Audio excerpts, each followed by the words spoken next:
أعوذ بالله من الشيطان الرجيم. بسم الله الرحمن الرحيم. الحمد لله رب العالمين الرحمن الرحيم مالك يوم الدين إياك نعبد وإياك نستعين اهدنا الصراط المستقيم صراط الذين أنعمت عليهم غير المغضوب عليهم ولا الضالين.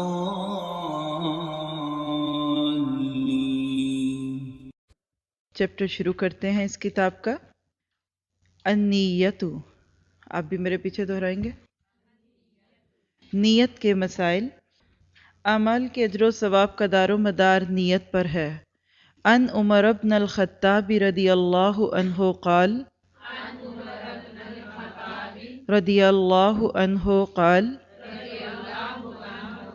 سمعت رسول اللہ صلی اللہ علیہ وسلم یقول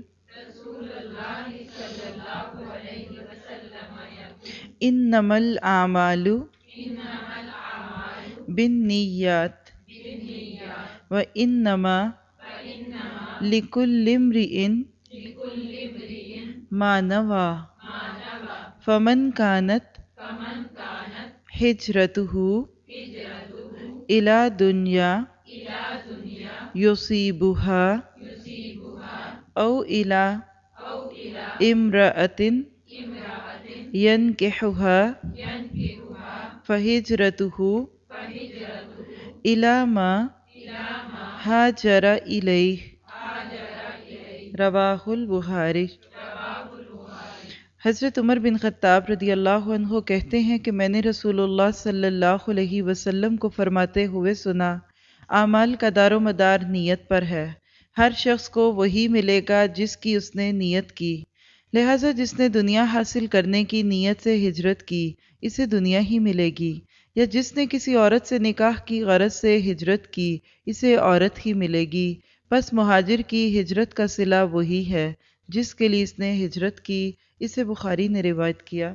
ہم لوگ نماز کی کتاب شروع کر رہے ہیں اور پہلی بات نیت پہ آ گئی، کیونکہ نیت کا اعمال میں اسی طرح سے مقام ہے جیسے بیج یا گٹھلی کا درخت کے لیے. نیت جیسی ہوگی عمل کا پودا بھی ویسا ہی اگے گا. تو لہٰذا نماز پڑھنے سے پہلے ایک انسان اپنی نیت کو چیک کرے کہ کیا میں نماز اللہ تعالیٰ کی رضا کے لیے، اللہ کا قرب پانے کے لیے اور ایک فرض کی ادائیگی سے کی نیت سے کر رہا ہوں، یا مجھے اس سے کوئی اور فائدہ لینا ہے. اور نیت جو ہے وہ دل کا عمل ہے. نوا اس کا روٹ ہے، نون واو یا. نوا کہتے گٹھلی کو. گٹھلی کہاں چھپی ہوتی ہے؟ زمین میں. یعنی گٹھلی سے ہی چھوٹا سا پودا نکلتا ہے، پھر بالآخر درخت میں بدلتا ہے. تو لہٰذا نماز کے اندر نیت کی حیثیت کیا ہے؟ یہ چھپی ہوئی چیز ہے. جب ہم اس کو زبان سے ادا کرتے ہیں تو وہ قول بن جاتا ہے. یہ فرق سمجھ جائیں گے تو بہت آسانی سے یہ بات سمجھ آ جائے گی کہ نیت دل کا عمل ہے. نماز پڑھتے ہوئے نیت کیسے کریں؟ دل میں نیت کو درست فرمائیں. کیوں پڑھ رہی ہوں، کس کے لیے پڑھ رہی ہوں، اور کیا پڑھ رہی ہوں، کہاں پڑھ رہی ہوں، کیا طریقہ کار ہے اس کا، یہ ساری باتیں. اس پہ تھوڑی سی بات انشاءاللہ جہاں آگے نماز کے موضوع پہ یہ بات آئے گی تو ہم اس کا طریقہ بھی دیکھیں گے کہ ہم نیت کریں گے کیسے. ٹھیک ہے، ابھی تو صرف ہم اپنی نیتوں کو درست کر رہے ہیں. فتنہ دجال سے بھی بڑا فتنہ دکھاوے کی نماز ہے. ان ابی سعید رضی اللہ عنہ قال خرج علینا رسول اللہ صلی اللہ علیہ وسلم ونحن نتذاکر المسیح الدجال فقال الا اخبرکم بما هو اخوف علیکم عندی من المسیح الدجال. فقلنا بلا یا رسول اللہ صلی اللہ علیہ وسلم قال الشرك الخفي أن يقوم الرجل فيصلي فيزيد صلاته لما يرى من نظر رجل رواہ ابن ماجہ۔ حضرت ابو سعید رضی اللہ عنہ کہتے ہیں کہ ہم مسیح دجال کا ذکر کر رہے تھے، اتنے میں رسول اللہ صلی اللہ علیہ وسلم تشریف لائے اور فرمایا کیا میں تمہیں دجال کے فتنے سے زیادہ خطرناک بات سے آگاہ نہ کروں؟ ہم نے عرض کیا ضرور یا رسول اللہ۔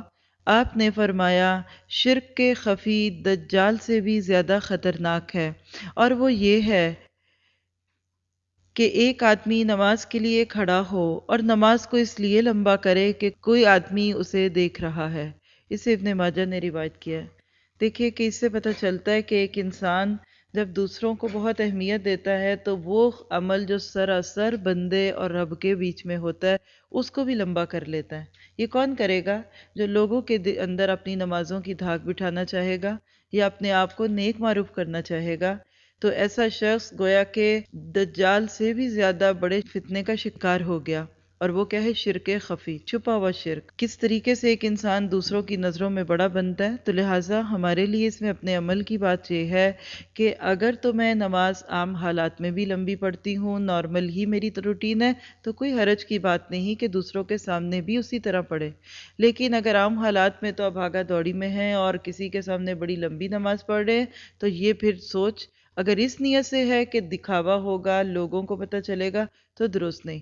لیکن یہاں ایک چھوٹی سی بات بھی بتا دوں کہ ہماری دن کی 5 نمازیں اور ہفتے کے 7 دنوں کی نمازیں ہمیشہ ایک ہی صورت پہ نہیں ہوتی۔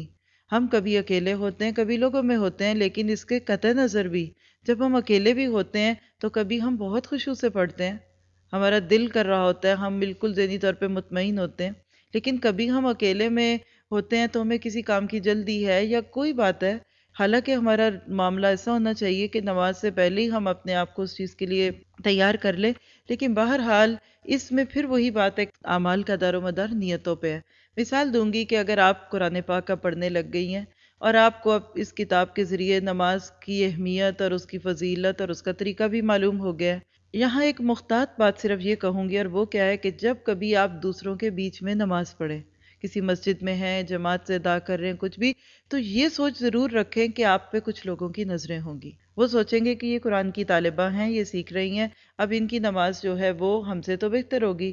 اس سوچ کے تحت کہ لوگ آپ کے دین یا آپ کے قرآن یا آپ کے سیکھنے سکھانے کو مس انڈرسٹوڈ نہ کریں، اس نیت سے اگر آپ اس وقت تحمل سے، سکون سے پڑھیں گی، یہ مت سوچئے کہ میری بڑائی ہے، یہ سوچئے کہ اللہ کے دین کی عزت ہے، تو پھر انشاءاللہ وہ شرک نہیں ہے۔ اور اصل بات ہے کہ اللہ کو بندے کی نیت کا پتہ ہے۔ دکھاوے کی نماز شرک ہے۔ ان شداد بن اوس رضی اللہ عنہ قال سمعت رسول اللہ صلی اللہ علیہ وسلم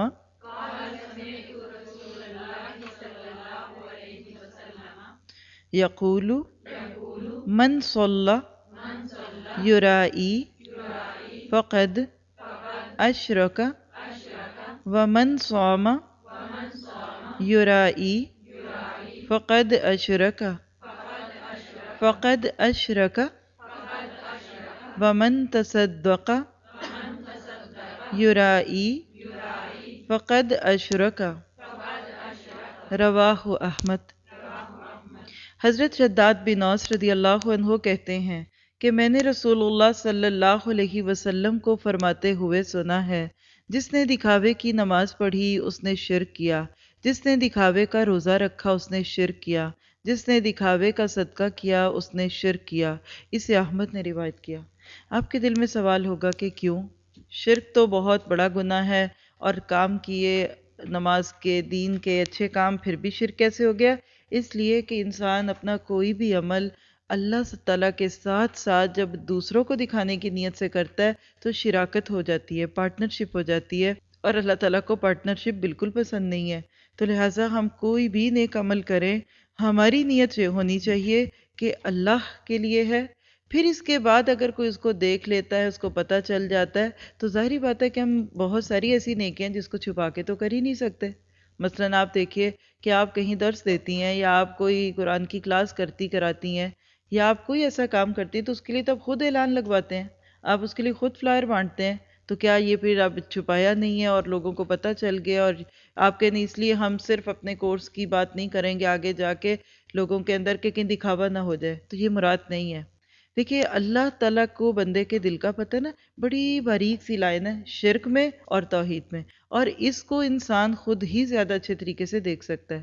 ایسی روایات کو سن کر اپنے عمل کی اصلاح کرنے کی ضرورت ہے، نہ کہ دوسروں کے اوپر تنقید سے انسان دیکھے کہ اچھا فلاں تو اس کام کو کر ہی رہا ہے اور اس کی نیت خراب ہوگی۔ ٹھیک ہے۔ فردیت الصلاح، نماز کی فرضیت۔ نماز اسلام کا دوسرا اہم رکن ہے۔ رکن کس کو کہتے ہیں؟ وہ چیز جس کے گرنے سے وہ چیز گر جائے۔ میں رکن کو کرسی کی ٹانگ سے تشبیہ دیتی ہوں۔ 4 ٹانگیں ہیں نا، کسی کرسی کی 3 ٹانگیں موجود ہوں اور ایک ٹانگ اتر جائے تو وہ کرسی سیدھی نہیں رہے گی نا، تو سمجھے یہ رکن ہے۔ باقی رہے گی اس کی سیٹ، اس کے اوپر کوئی اگر فارم لگا ہوا ہے، اس کی کشن، یہ رکن نہیں۔ رکن کہتے ہیں ہر وہ چیز جس کے نہ ہونے سے وہ چیز ختم ہو جائے۔ تو اسلام کے اندر نماز کی اہمیت ایسے ہی ہے جیسے کرسی میں ٹانگ کی۔ مطلب کیا ہے کہ جب نماز نہیں ہوتی تو دین سیدھا نہیں رہتا، اور وہ دین دین ہی نہیں رہتا۔ ان ابن عمر رضی اللہ عنہما قال قال رسول اللہ صلی اللہ علیہ وسلم بنی الاسلام علی 5 شہادتی اللہ الہ الا اللہ وان محمدً رسول اللہ وإقام الصلاة وإيتاء الزكاة والحج وصوم رمضان، رواہ البخاری۔ حضرت عبداللہ بن عمر رضی اللہ عنہما کہتے ہیں کہ رسول اللہ صلی اللہ علیہ وسلم نے فرمایا، اسلام کی بنیاد 5 چیزوں پر رکھی گئی ہے۔ اس بات کی شہادت کہ اللہ کے سوا کوئی الہ نہیں، اور محمد صلی اللہ علیہ وسلم اللہ کے رسول ہیں۔ دوسری چیز نماز قائم کرنا، زکوٰۃ ادا کرنا، حج کرنا اور رمضان کے روزے رکھنا۔ اسے بخاری نے روایت کیا ہے۔ اب دیکھیے کتنا خوبصورت انداز تھا اللہ کے نبی صلی اللہ علیہ وسلم کے تعلیم دینے کا، کہ چیزوں کو ہمیشہ ریلیٹ کر لیا کرتے تھے۔ یہاں دیکھیے بنیل کا لفظ استعمال ہوا نا، تو بنیاد کو کہتے ہیں۔ پتہ کیا چلا کہ جس طرح ایک کمرے کے اندر 5 چیزیں ہوتی ہیں، 4 دیواریں اور ایک چھت، اور ان میں سے کسی ایک چیز کے گرنے سے وہ کمرہ نہیں رہتا۔ آپ چھت گرا دیں گے تو وہ باؤنڈری وال بن جائے گی، آپ ایک دیوار گرا دیں گے تو وہ برآمدہ بن جائے گا، آپ آمنے سامنے کی 2 دیواروں کو گرا دیں گے تو وہ ایک راہداری بن جائے گی۔ کمرہ کب ہوگا؟ جب 5 چیزیں ہوں گی۔ بالکل اسی طرح یہ 5 چیزیں جن کا اس حدیث میں تذکرہ ہوا، یہ 5 ملیں گی تو اسلام بنے گا۔ یعنی اگر کسی کے دل میں اللہ کی توحید وحدانیت کی گواہی اور اللہ کے رسول کے نبی ہونے کی گواہی دل سے نہیں دے رہا، تو گویا کہ وہ دین اسلام کی عمارت کے اندر رہنا کر رہا ہے اور اس کی چھت گر گئی۔ اسی طرح نماز چھوڑے گا، یا زکوٰۃ نہیں دے گا، یا حج جان بوجھ کے نہیں کرے گا، رمضان کے روزے جان بوجھ کے نہیں رکھے گا، تو گویا کہ پھر اسلام ختم ہو گیا۔ ذرا یہاں سوچئے اس حدیث پہ غور کرتے ہوئے، آج کتنے لوگوں کے اسلام ہی ادھورے ہیں، کتنے لوگوں کی دیواریں گری ہوئی ہیں، کتنے لوگوں کی چھتیں گری ہوئی ہیں۔ تو ہمیں اپنا محاسبہ کرنا ہے کہ کیا میری یہ 5 چیزیں کمزور تو نہیں؟ کہیں میرے اسلام کی عمارت گرنے والی تو نہیں؟ کیا اسلام کی چھت گرنے والی تو نہیں؟ کیا میرے اسلام کی دیواریں اتنی کچی کمزور تو نہیں کہ میں اس کی ہی اوٹ میں ہوں اور وہی مجھے گرانے کا یا میرے مرنے کا سبب بن جائے؟ محاسبہ بہت لازمی ہے ان ساری باتوں کو سنتے ہوئے۔ ہجرت سے قبل 2 رکعت اور ہجرت کے بعد 4 رکعت نماز فرض ہوئی۔ ان عائشہ رضی اللہ عنہا قالت فرض اللہ الصلاۃ حین فرضها رکعتین فی الحضر والسفر فأقرت صلاة السفر وزید فی صلاة الحضر متفق علیہ۔ حضرت عائشہ رضی اللہ عنہا فرماتی ہیں کہ جب معراج کی رات اللہ تعالیٰ نے نماز فرض کی تو حضر اور سفر دونوں کے لیے 2 رکعت نماز فرض کی گئی۔ بعد میں سفر کی نماز 2 رکعت برقرار رکھی گئی اور حضر کی نماز میں اضافہ کر دیا گیا۔ اسے بخاری نے روایت کیا۔ یہاں لفظ حضر جو آیا اس سے مراد ایسے جیسے حاضر، جیسے 2 ہی سچویشنز ایک انسان کی ہوتی ہیں، یا تو وہ سفر میں ہوتا ہے، ٹریولنگ میں ہوتا ہے، یا اپنی جگہ پہ قیام کر رہا ہوتا ہے، حاضر ہوتا ہے۔ تو ابتدا میں جب نماز فرض ہوئی تو 2 رکعت تھی۔ اللہ تعالیٰ لوگوں کو تیار کرنا چاہتے تھے، اور یہاں سے دین اسلام کی تدریج کا اصول بھی دکھتا ہے۔ ہمارے لیے اس میں ایک سائیڈ پوائنٹ ملتا ہے، اور وہ کیا کہ جب ہم نئے بچوں کو چھوٹی عمر کے 6 سال 7 سال 8 سال کے بچوں کو نماز کے لیے تیار کریں تو ان کو پوری لمبی نماز کی دعوت دینا اور نہ پڑھنے پہ سختی کرنا اور بڑی بڑی وعیدیں سنانا یہ درست نہیں ہوگا۔ آپ بچوں کو 2 رکعت سے شروع کرائیں۔ جیسے اگر آپ نماز پڑھتی ہیں اور آپ کے ساتھ 5 سال کا 6 سال کا بچہ ہے، یا ذرا شعور ہو گیا شروع، 6 سال بھی ہو گیا 7 کا بھی ہو گیا، تو اس کو کہ اچھا بیٹا تم 2 پڑھ لو۔ بچے کی طاقت دیکھیں، کبھی 4 بھی ہو کبھی 2 بھی ہو، یہ نہ کہیں کہ اتنی ہوتی ہے۔ آپ یہ سا جملہ ضرور بولیں کہ بچے اتنا بھی پڑھ لیں تو کافی ہے۔ اس سے فائدہ کیا ہوگا کہ جب وہ بڑا ہوگا تو اس کے ذہن میں آئے گا کہ چھوٹی نماز یا تھوڑی نماز پڑھنا بچوں کا کام ہے، پھر وہ بڑا ہوتا ہی انشاءاللہ پوری نماز پڑھنے کا عادی ہوگا۔ اگر کوئی بچہ بہت شوق رکھتا ہے تو صرف فرائض پہ اس کو رکھیں ابھی، پھر کچھ عرصہ جب فرائض کی پابندی ہو جائے گی پھر سنتوں پہ لائیں، اور پھر نفل تو ساری زندگی کے لیے کھلے ہیں۔ اور اگر آپ شروع میں بچے کو بہت زیادہ نماز رکعات کے بوجھ میں ڈال دیں گے تو پھر ہو سکتا ہے کہ وہ گیو اپ کر دے۔ بہت سارے بچے عشاء کی نماز نہیں پڑھتے، کہتے ہیں کہ تھک جائیں گے، اتنی لمبی نماز ہے۔ تو اس لیے حکمت کا تقاضا کیا ہے کہ آہستہ آہستہ بوجھ ڈالا جائے۔ تھوڑا تھوڑا بوجھ جو ایک انسان کے اوپر ڈلتا ہے نا تو وہ اس کے ساتھ اپنے آپ کو کمفرٹیبل محسوس کرتا ہے، اور انشاءاللہ تعالی ہم نے لوگوں کو نمازوں سے دور نہیں کرنا۔ خود اپنے آپ کو بھی ایسی سوچیں، کوئی بڑی بات نہیں آپ یہ بات سن رہی ہیں اور آپ ابھی خود بھی پوری نمازی نہیں ہیں تو کوئی بات نہیں، پہلے تو اللہ کا شکر ادا کریں۔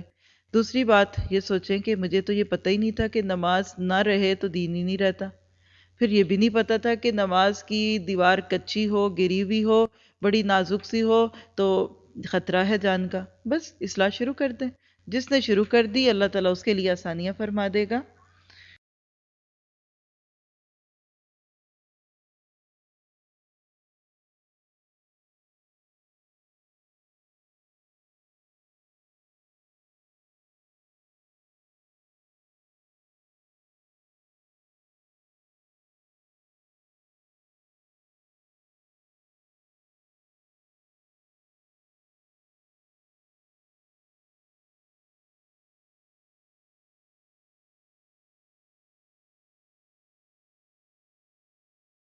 ربنا تقبل منا انك انت السميع العليم وتب علينا انك انت التواب الرحيم وصلى الله تعالى خير خلقه واصحابه اجمعين برحمتك يا ارحم الراحمين آمين۔ السلام علیکم ورحمۃ اللہ وبرکاتہ۔